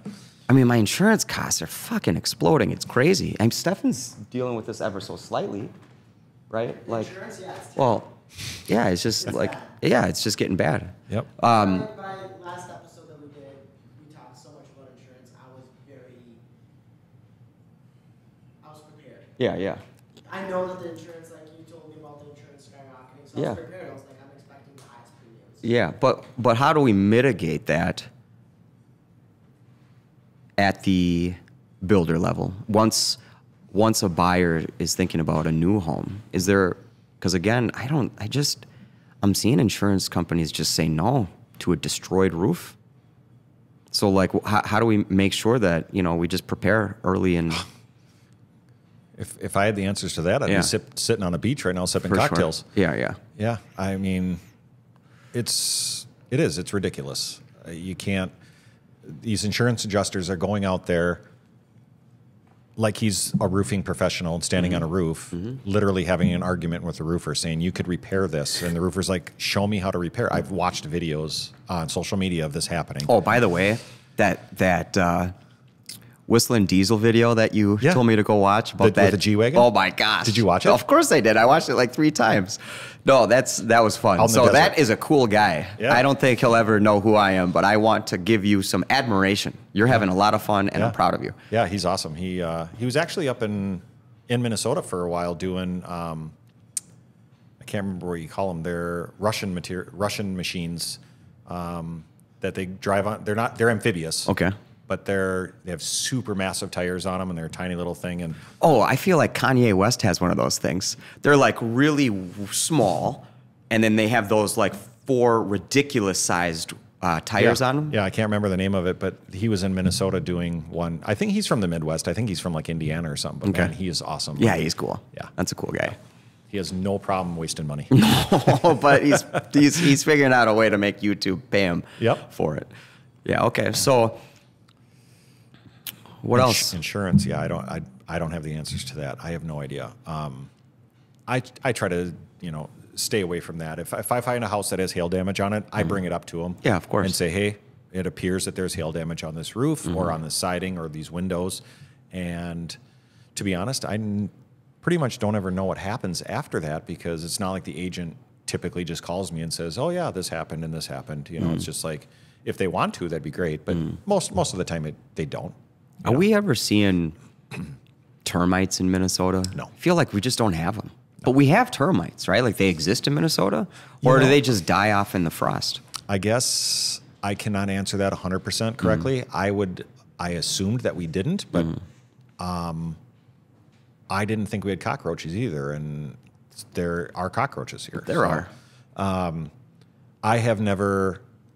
Even going through the schooling for inspecting for the state of Minnesota, Are we a license? Do you require it? No. It's like the wild west. Yeah. Anybody can do it. But education is of value. Yes, 100%. Now, I am a member of InterNACHI, which is the nationwide recognized home inspection place, and I pay my dues, and I pass their tests. I am certified home inspector through them, which is recognized basically throughout the states. Now, each state individually can determine whether they have to be licensed or not. Like South Carolina, where I'm moving to, you do not need to be licensed, but I'm going to be right on the border of North Carolina, and they are Nazis about it. So I will have to take a lot of tests, get licensed there because you're going to be crossing the border. Yeah, it'll be 50-50 probably. So By the way, where in South Carolina will your new office be? Tega Cay or Fort Mill are the two, or like Rock Hill. So it's just about 30 minutes south of Charlotte, North Carolina, just across the border. Okay. So, but I have networked with a home inspector down there who actually did the inspection on my house. And we have contemplated, or we've talked over the phone about maybe partnering up down there. I feel like life moves a little slower down there, and they're comfortable. He's comfortable. Well, that's the South. Maybe. Gosh, you can see it at grocery stores. You know what? You guys live a good life because you can walk slowly at the grocery store with no care. So I'm almost impressed at how happy you guys are that you're not in a rush. They're not hibernating in a house for 6 months out of the year. Yeah. So, and that's what we we're got really shit to do in Minnesota. Yeah. But that's what we're looking forward to is, not Gosh, being, it's exploding, South Carolina. Just really lots is. of people from the Midwest are moving out there. Yeah. Taxes. It's taxes. Yeah. And the area we're moving to, I always kind of envision South Carolina to be very old and historic, but I feel like that's a little bit further south. Where we're moving is like, what's the average age of the home that you're seeing out there? I would say most, like the house we bought is from 2012. Yeah, okay. So newer stuff. Yeah. Where in South Carolina do you see, because there's some beautiful architecture out there. Yes. Like really pretty, like that old school Americana that's just got so many like visual accoutrements, and it's like lots of hyper woodworking. detailed. Yeah. Yes. Lots of, that's still a trade out there, it seems. Like, yeah, but yeah, a lot of handcrafted stuff, a lot of like wainscoting on the walls. So much wainscoting. Yep, lots of like pillars and beams and ceilings. Even in like the house we bought, there's beams on the ceiling. There's crown molding throughout. Like you just don't see that up here. It's just kind of a thing that we don't do. I want to plug one of our Stefan and my buddy. His name's Igor, and he's a phenomenal craftsman. He does a lot of trim work and casing and he can handle. I mean, I think he's putting some wainscoting in one of Stefan's new projects, and so if anybody that sees this video needs some trim work done, just give me a shout at 952-258-3100. I will connect you guys, and you will be very impressed with his work. I always am. Anyways, so it's an art that's kind of lost its way. It really has. Yeah, I mean, I've seen really shitty trim work done. Like, it's like, you put it together and it's like, oh my gosh, like it's already like 2 millimeters off after it was installed, and it's like, come on, slow down, do it nicely, but you pay for what you pay for, I guess. It's all about quantity, not quality anymore. Of course. Unless you're paying for it, you know, and then, but most people just want to get into some school district. I want to go back a little bit to how airtight some of these homes are. So, because, I'm so crunchy, and I'm always thinking about like chemicals and how this shit is affecting our hormones and endocrines and endocrine disrupting chemicals. If a home is that airtight, all these VFCs or whatever, they're really going to accumulate in that house, right? Like, they're not going anywhere. They're not going to sip, and so the reason I bring this up is there's a fear with a lot of these older Minneapolis homes that were clearly painted with lead. Yeah. Right? But I sometimes think they're a little healthier because that home has already had 100 years to kind of dissipate. That shit's kind of flown out. Whereas these newer homes, they're built out of plastic. It is what it is. They don't have the capacity to breathe. No. So that stuff's going to be trapped.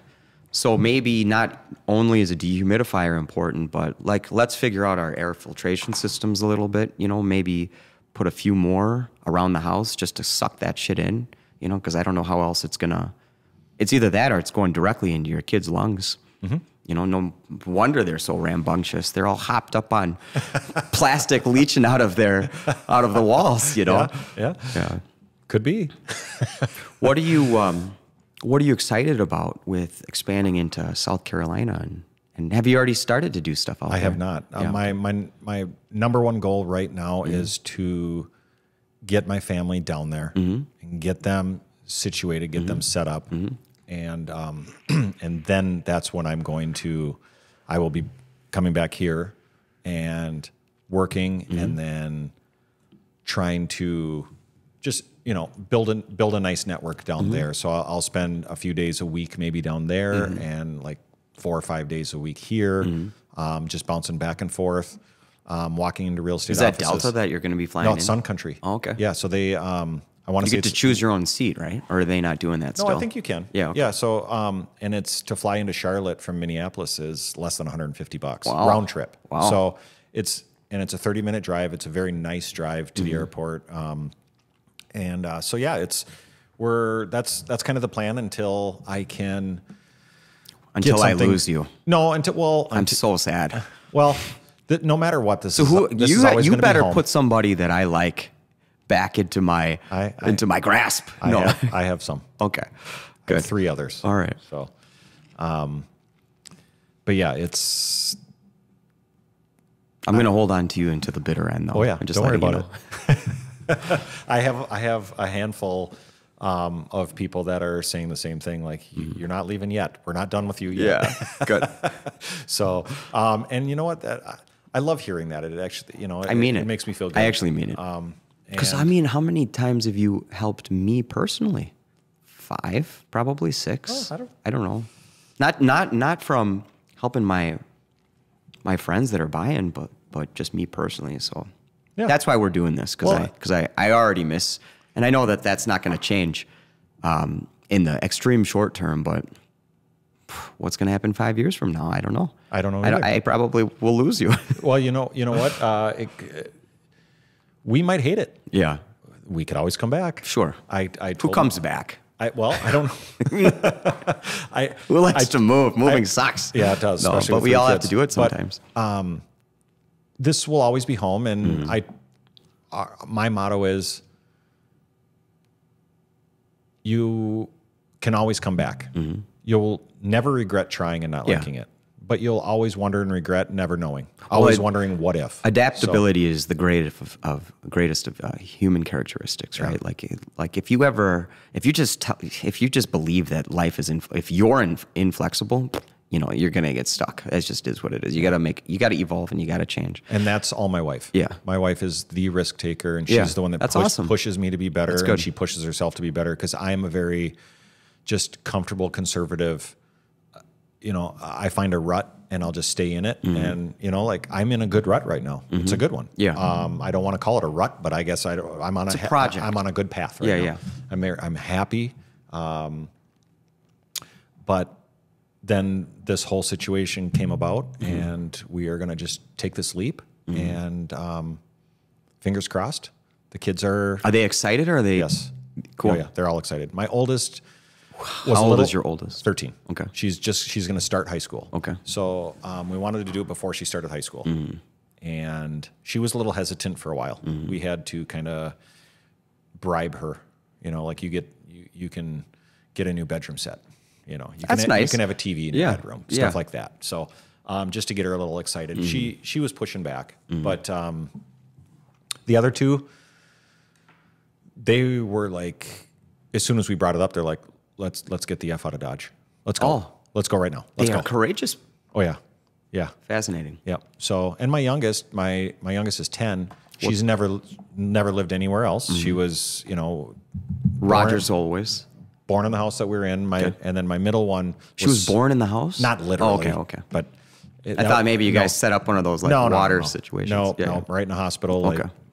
the way it should be. Yeah. But and then my middle one, that's pretty much been her home her entire life. She doesn't remember our last house. So, and yeah, me and my wife have never lived more than about half an hour from where we were born and raised. So this is Where did you grow up? Maple Grove. Both of us. Gosh, has that town changed? Yeah. Well, yeah. So I actually lived in Minnetonka till I was 6, but Fancy. not really. But since I remember when I first moved to Maple Grove, there was nothing. It was gravel pits. Yeah. I mean, there was nothing there. There was exploded. a Super America gas station. Yeah. That was about it. It's a good town. Yeah. And now it's exploded. And I feel like the city that we're moving to, Fort Mill, is like Maple Grove was about 15, 20 years ago. Okay. It's So on its like exploded, like is. it's about to just. They're just building their Costco. Yeah. They're finally Oh, building I'm their... getting a Costco really close to me. Oh, and really? boy, am I excited. I truly am. I'm glad it's not a Sam's Club. I Listen, we're appreciate talking, it's Costco. 2 blocks away. I cannot, I'm driving this ridiculous car now, and it's just sucking the gas money out of my pocket. And You get so a to better have, deal on gas. What's that? You'll get a better deal on gas. So much better. Yeah. So much better. I feel bad for the guys at the local speedway because I have like really great rapport with them, and I'm checking in with them and like how life is and all this other stuff. Do you do Upside? Well, what does that mean? That's the app on your phone? No. Oh, you should. You get paid back for gas. I got too much on my mind to be doing. Yeah, I probably should look It's into while it you're actually. pumping it anyways. Yeah. I'm sure you're sitting on your phone while the Yeah, gas is I pumping. am. You literally just 100%. open up the app. Is and that hit just submit. for Speedway or is that for No, everything? it's just basically all gas stations. But not Costco. You can't like even get that shit's cheaper. When you pull up to the gas station, Yeah. you open up the app and it'll tell you if the coupon is good for that gas station. It might be Cool. only 5 cents off a Yeah, gallon. but It still might be 5 cents is a lot. 15 cents off Yeah, a yeah. gallon. Okay. And then you just have your card number entered. I'll look into it. Yeah. Yeah. But yeah, I hope one day I'm as cool as Stefan. I can just charge my truck in my garage like he can. He's smarter than I am though. Is he got a Cybertruck? No, he's cooler. He's got a Rivian? Ford Lightning, and they're not even going Oh, to make gotcha. many of them. So he's got the last of the. Oh, that thing is so awesome. I have to say, like, if you have the chance to take your buddy's Ford Lightning out, and you get to, and he's encouraging of you to punch it, so you can really feel, like, it is crazy how much power that thing has. Yeah. Those are fun. Those are really cool. Yeah. I got to drive a Tesla Model X with a ludicrous mode. Oh yeah. And how high did you get it? Well, I had kids in the car, so it wasn't like top speed. It was just accelerating like 0 to 70 just to get onto the freeway. Yeah. And it was, if you've never driven a Tesla or been in a Tesla that has like the ludicrous speed. Yeah. It's awesome. Wow. It's on-demand squirts of adrenaline. Like if Yeah. you just feel the need to just like wake up a little bit, just bang, yeah. Yep. Can It's we just pure just? thrust. I just got to say, Elon, thank you, and America is very grateful that you decided to become a citizen here, and what you're doing for the world. We are all very appreciative of, and he's the king. I just love that guy. Like he's taking a lot of risks and he's doing a lot of good for the world. Anyways, so you got these 3 kiddos. I'm going to completely pivot out of inspection because, you know, you're a father. Yeah. What's it like having 4 chicks in the house? You got the wife. She's beautiful, by the way. And you got 3 kiddos, like, and they're all in dance. Yep. What's it like being a dance dad? It is a lot of driving. Okay. Is it music while you're driving, or are you guys listening to podcasts? No podcasts. Now the kids literally just sit on their phones. So, but I don't do. get on them too much about being on the phone because they pretty much go, if they're in school all day, no phones in school. I mean, they may have it with them, but they can't be on it. And then we pick them up from school. They do have bus transportation, but it would be a 45-minute bus ride where we can go there and pick them up in 15. That's now or that's there? That's now. Okay. Okay. So, but then they walk in the door from school and they immediately have to change and go to dance. 45-minute bus drive? It would be, yeah. Wow. So, but because they would be the last stop. Ah, got it, So okay. it just takes too long. So that's why me or my wife pick them up, whoever's around. And so then they get home and they immediately have to change and go to dance. And they're there till 8 to 9:45 at night. Pretty much it's pretty much 7 days a week, but like at least during the weeknights, it's every weeknight. So, and when they get to sit on their phone in the car ride, I just They're let them be. decompressing. Yep. I let Hold them on. be. So this is how like extensive dance is, competitive dance. Yes. 7 days a week? Pretty much. So Yep. that's like gymnastics or It's ballet. intense. So this is like a Well, hardcore. they do ballet. I mean, they do it all. So, I mean, tap, jazz, ballet, contemporary, hip hop, So they have good posture at home because they're dancers. Like they're just standing upright and Yeah. do they ever, it's an aggressive sport. Yeah. Are they ever overly aggressive with your requests and saying no? 'Cause I'm seeing my daughter and she's starting to say that word a lot and I keep telling her, I don't know what that means. Where the power dynamic here means that when you say no, I don't even know what that means. But Nah, they're overall they're good. Yeah. They do get a little late. They get lazy. Kids get lazy. homework or dance wise? Because it doesn't sound like dance wise they're getting No, lazy. they would if we allowed them. But you know, with what financially we have to put into it, we don't allow that. Yeah. You know, and we ask them, or my wife asks them at the beginning of a dance season, do you want, you know, all these dances are offered. Do you want this? Do you want that? Do you want this? Do you want that? And she tells them, okay, well, this will be every Wednesday night from 8 to 9, you know, and if they say yes, then they signed up for it. So You don't let them end early. no, You're a good dad. absolutely not. Well, actually, one of our kids wanted to quit midway through the season and just be done. She had had enough, and we're like, absolutely not. And my answer was, you signed up for this. You're finishing. You can quit at the end of the season. That's fine. If you don't want to go back to dance, you don't ever want to do dance again, I'm fine with that. But you don't get to up and leave your team in the middle of a season. So dance for me, the way I kind of look at it is, it's kind of like their job. There might be kids right after school in my backyard on my trampoline, neighbor kids, and my kids want nothing more. All they want to do is go out there and play with the friends and jump, but they have to go to dance.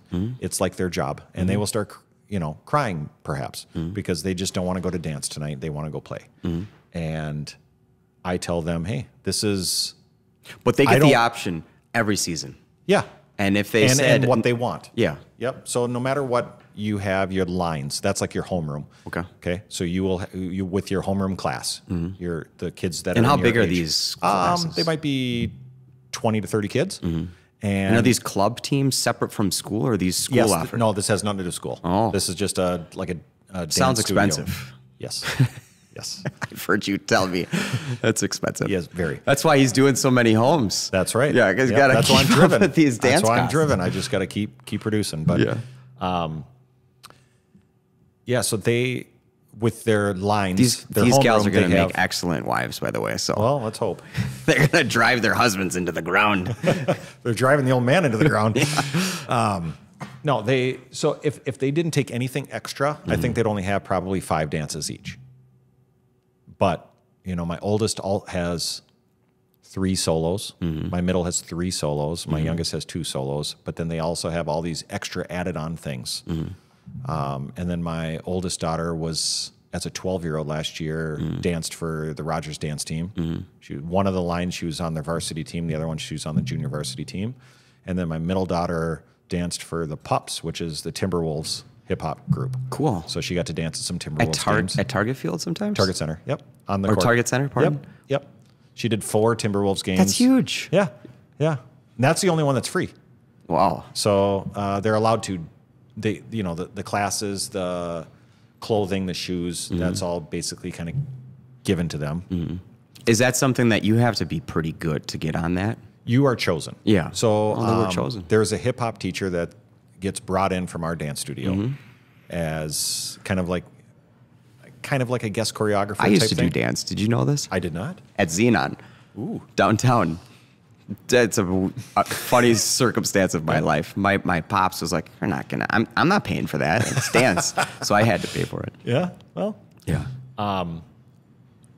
But yeah, so she gets a free ticket to the game, and then we get 1 extra free ticket. Cool. But everybody always wanted to go. Yeah. So it ends up we're buying more tickets, and the tickets we get aren't that good. And the T-Wolves were super good this year, so Yeah.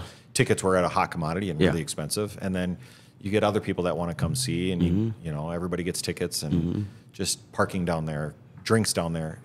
It's just ridiculous. How much do you get to interact with the other families, the other parents? That like, do the parents ever get together and like have a beer or before? Yeah. So the kids practice for I want to say 3 to 4 hours before a game, and so all the parents go over to what's the Irish bar right across the street?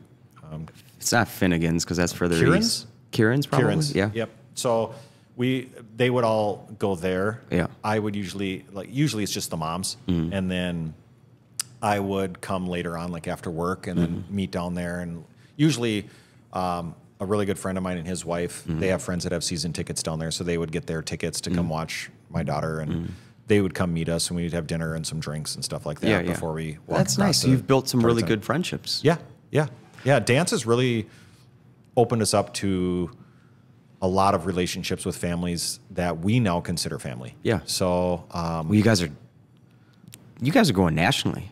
Yeah. They're in Austin, Texas right now. It's crazy. They've been there. They will be. It's Wednesday to Wednesday. You guys are like hockey parents. It's worse. Or better, the way you look. Depends on how you look at whatever. it. There's, I mean, hockey. What I've been told is a lot of earlier mornings and really late nights.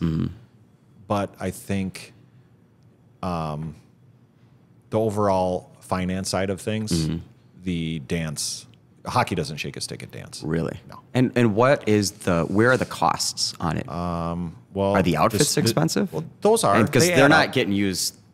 Are they getting used often? Like no, they just get used for the one season. Okay. You know. So every year there's new. Okay. Yeah, but it's probably fairly manageable when you don't have 3 kids in it, and then when they do that many dances. You know, a lot of people just kind of will limit their kids, or they only have one. I'm pretty sure we are the dance studio's largest customer. Because there's 3.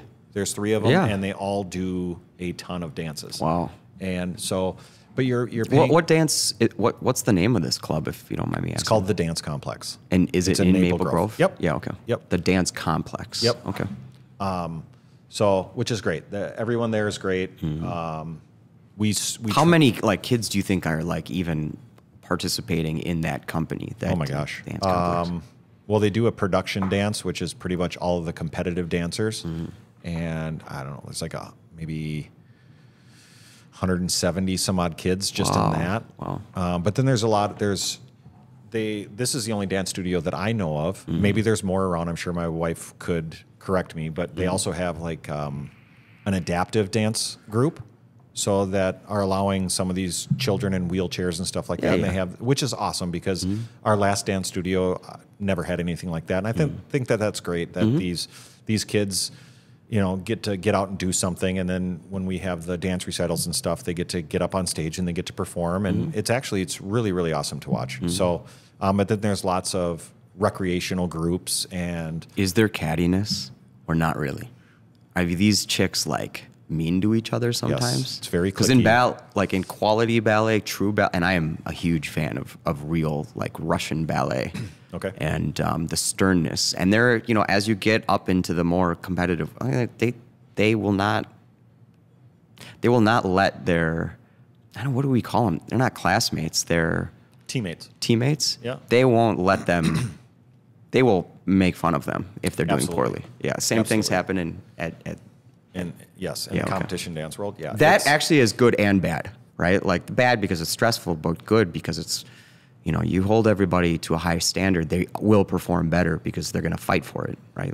Well, so that's the difference between the high school dance teams. Which is not as good. No, which I am learning to find I like, because you are competing as a group. Yeah. So everybody is cheering for everybody. Now, when you get into the dance studio, where yes, you do have your line, which is your homeroom class, but you might have a trio with 2 other of your teammates on your age group, might be competing against 3 other kids on your line in a competition. So now all of a sudden you're competing against each other and you're rooting against them. Whoa. So it does get very Catty's not maybe the right word, but it gets passionate.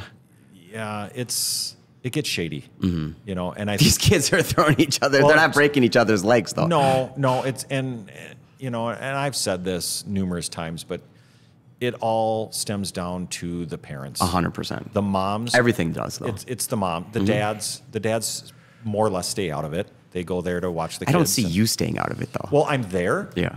I always want to be there, but I don't have any real opinions on anything, But the moms the moms are so invested with the amount of time that they're Very doing vicarious. hair and makeup and all this stuff. I understand, but if you have ever watched the show Dance Moms, that's what it's like. Crazy. It's crazy. Yeah, the kids just want to dance and have fun. So have you found a studio out in South Carolina? My wife has found a dance studio Yeah. in South Carolina. So my wife actually flew my oldest daughter out I love there. that she's so into it. I just think that it's fun to have like a serious component outside of professional endeavor that like you really put your heart and soul. That's why I really appreciate hockey families, because they're just fucking driven people. And then on top of that, they're so driven with their kids' lives, and their kids end up just becoming these high-performing individuals. Not all of them, but I've noticed that a lot of hockey kids end up being like tough, killers. Yeah. And this whole dance thing, it is a good experience for them. When I just try to take the money out of it, it is awesome. We have so much fun. I was just down in Austin for this last weekend, cool town. hanging out with friends and Did you eat some trying good barbecue. food? Yeah, oh yeah. Did you go to that, what is it called, the Salt Lick or something? I went to Salt Lick. Yeah. Yep. Oh, it's And so then, good. I had to... Terry Black's. I did not Didn't make it to go. Franklin's. My friends actually text me photos today they were at Franklin's. Are they going to go to... Is your wife going to go to Rogan's comedy, whatever it's called down No, there? they were talking about it, but I don't think... I don't know what it's They're called. coming home tomorrow. Yeah, okay. So they don't have time for it. Gosh, They isn't went that to Salt Lick just awesome, though? Yeah. Did you get that bison bone or something? There's like a bigger bone down. Oh, no. The big one? It's like a dinosaur bone. Nope. Yeah, it's huge. I get... I got brisket. heaven. I was in such heaven down there. I got brisket and smoked sausage. Yeah. So, but... And it's just burning. And did you like watch them cook it and everything? No, Like, so it's kind cool. of That was- off to the side. Yep, You yep. can't really see that, but yeah. Oh no! I made them let me like go right in there, really? and yeah, I had to walk around, and I was like smelling it all, and just the smell was just incredible. Yeah, that was a big focus for me going down there. I'd never been to Texas. Yeah, so it's a very cool Check state. that one off the list. But yes, getting like legit barbecue. So good. Yeah. We just don't do it in Minnesota. No. Flavor, real flavor. What's okay? So I'm assuming you've been down to South Carolina. Yeah, a bit now. Just once. How- I haven't okay. even seen the house we bought. Wow. Well, I am impressed with your courage on making that decision. We're adaptable, like Yeah. you said before. Like, it's a house right now. We're gonna make it a home. Yeah. That's how I look at it. Cool. So on that one time that you were there, how's the food? So we were only there in the area that we're moving to, or just in South Carolina in South general? Carolina. Oh, so we were down in Hilton Head for spring break. Did some golfing. But we were at a hotel, so it was like touristy area. Yeah. Okay. But what we had for food down there was great.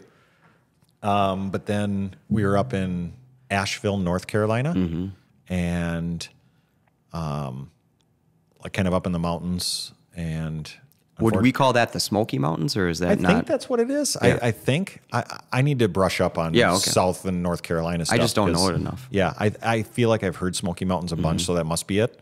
But then we ended up staying at a friend's house for just a day, just during the day in the same town that we're moving to. And I hopped in his car with him and we went up. It was only maybe 2 miles away from his house, this barbecue joint. And they pre-ordered some stuff, and it was such a cool establishment. It was more like a nice restaurant, but they had a barbecue pit out back. Cool. So super nice on the inside. Not a typical barbecue joint that's like picnic tables and paper towels, you know. And we have a really nice Buddy Boys in I think that's St. Bonifacius, just west of where I live, that they've just recreated like a restaurant next to their old establishment. It's nice to have good barbecue. That's a great place. yeah. But it was good. Oh yeah. Yeah. Yeah. Yep. Yeah. That's why they walk so slowly, because they're just all hopped up on meat barbecue. sweats. Yeah, it's the meat sweats. Yeah, Yep. Good for them. Yeah. Yep. So, but yeah, so when we had some pretty good barbecue out there, but other than that, I think that was about all we ate, you know, because we weren't there for very long. But then my wife did fly my oldest daughter and her back down there like maybe 3 months ago now, I don't know, to try out for the high school dance team. So she made that team, and then How'd she perform compared to her competing teammates that were trying to get in? Like, were they like, wow, this gal really is quite impressive? Or she's okay, we'll let her in. No, actually, so down south, it's all cheer. Yeah, that makes more sense. Dance is not as popular as not it as is prevalent. here. Dance is humongous in Minnesota. Oh, really? Yes, it is huge. Like, people will come from other spots in the Midwest or even the coast to compete with Minnesota, because I feel like it's probably because it's, controlled climate sport. We can do it year round. Okay. Opposed to like any other outdoor sport. That makes a lot of sense. Yeah. We have a short time. So, so people flock here. Our dance is very, very respected around the nation from Minnesota. Well, apparently, I heard this. I think my wife said this, that the dance studio down there that my girls sent audition tapes into, I believe, told all the kids in the dance studio, hey, we have these girls from Minneapolis that are coming in here, and they are really good. So I don't want, I was kind of hoping, but I was kind of hoping not for that, because I don't want the kids to like label them and be mean to them.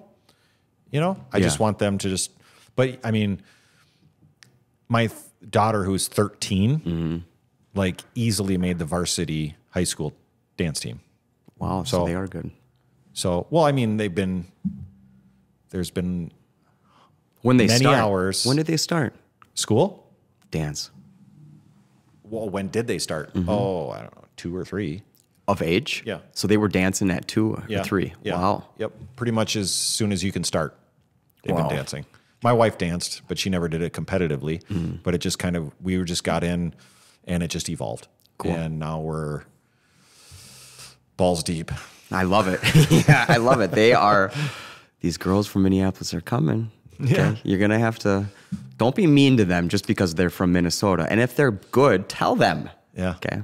Because you're going to see this. Maybe. I don't know if anybody will. Yeah. It's just a lot of technique, a lot of time, a lot of money, and people spend their time in cheer and stuff like that down there. So that's why.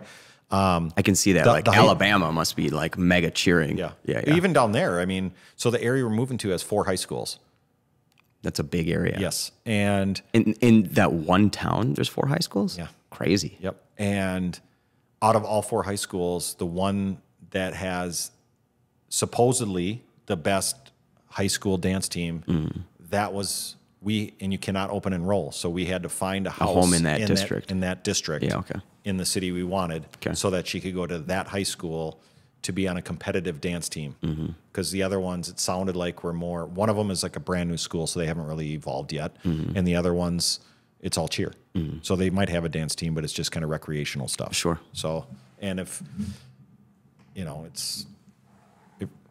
always told my wife, dance should not dictate where we live. But it is. Our house should dictate where we dance. But that's what I always said, and what do you know? We're moving into a certain school district, so my daughter can dance. I love that. I think we wrap up. I wanted to talk about dance because we are not only our profession, and I think it's important for all these folks out in South Carolina and Minnesota to know more of you. And, you're a good dad. You care. And I think that also reflects in being a phenomenal home inspector. And why don't you plug your phone number real quick? 612-598-2825. Say it one more time. 612-598-2825. Got it. Okay. Well, I also have this, and I'm going to plug myself a little bit. Okay, so we've got 40X, and these are freeze-dried microgreens, an excellent supplement. If you're ever curious to try it, just shoot me a text, 952-258-3100. And if you're in the market to buy or sell, just give me a shout. Again, my phone number is 952-258-3100, and I'm excited for your future. Yeah. And I hope a lot of people, I hope you send this YouTube video to a lot of folks, because why not? Yeah. And I really appreciate your willingness to come here. And Stefan, thanks very much for allowing us to do so. And well, I appreciate you for inviting me. Yeah, this is, I'm really excited for your life out there. That's going to be, and for your kids. I just had, and the reason I asked so much about this dance stuff is I got a daughter, and I got to figure out the things that I got to, introduce her to. Do what makes her happy. Yeah. Let her do what makes her happy. Well, if I let her kids are do what makes her happy, she'd wear the same dress 5 days in a row. okay. So I can't actually You agree can't to get that. those times back. Yeah. You cannot get those times back. That's one of the reasons why I got out of the industry I was in, was because I was so demanded. I never got to see my kids' first day of kindergarten. I never got to drop them off. I never got to be there for their last day of school. And I wanted to be able to not have to take orders from somebody else. And if I want to see something, I'm going to see it. So I got into this. Now I work twice as much, but I have the ability, if my daughter wants me to come to school and see a music program that they're putting on, I don't have to ask anybody. I can just do it. So I love that. I also want to ask those that do listen to this or watch this, because I'll throw it up on Facebook also and everything. If you have home inspection questions, because Patrick's clearly going to be tagged in this, throw them in the comments and ask some, advanced questions. Don't give them any like simplistic, like something a little bit more curious, and he'll answer them for you. Maybe a couple simple ones too. Yeah. Okay. Make me sound smart. And you are smart. You are smart. Patrick, it takes a certain level of courage to do what you're about to do, and I admire that very, very fervently. Thank you. Yeah. Okay. Well, on that, I think we can. Yeah. All right. Awesome. Appreciate it. Yeah. And thank you.